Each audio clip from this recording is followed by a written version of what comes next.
मेंदूचे 100% वापर आपण करू शकतो का? तुम्ही असे तर नक्कीच ऐकले असेल की मानव फक्त मेंदूचा 10% वापर करतो, मग बाकीचे 90% मेंदू काय करत असेल? प्रश्न असा पण पडतो की माणूस 100% ब्रेनचा वापर करू शकतो का? तर मग नेमके खरे काय? चला तर मग या सस्पेन्सला आज ओपन करूया.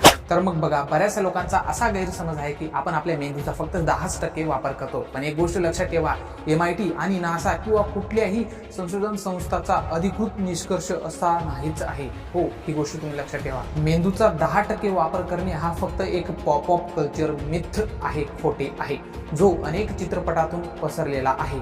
म्हणजे आपण खरंच 100% ब्रेनचा वापर करत नाही का? तर मग बघा, खरे बघायला गेले तर मेंदू सतत कार्यरत असतो.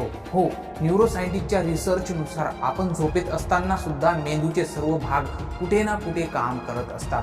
हो, मेंदूचे प्रत्येक भाग विशिष्ट कार्य करत असते, जसे की विचार करणे, भावना समजून घेणे, शरीर हलवणे, स्मरणशक्ती जपणे आणि बरेच काही. तर मग आता प्रश्न पडतो की 100% मेंदू वापरणे म्हणजे नेमके काय?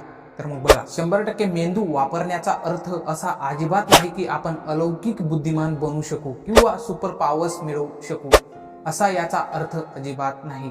आपण आपल्या मेंदूचा अधिक चांगल्या पद्धतीने उपयोग करू शकतो. उदाहरणार्थ, मेमरी सुधारण्यासाठी, तसेच फोकस वाढवण्यासाठी आणि मल्टीटास्किंग स्किल्स सुधारण्यासाठी मेंदूला योग्य ट्रेनिंग आपण देऊ शकतो. तर मग तुम्हाला काय वाटते याच्याबद्दल?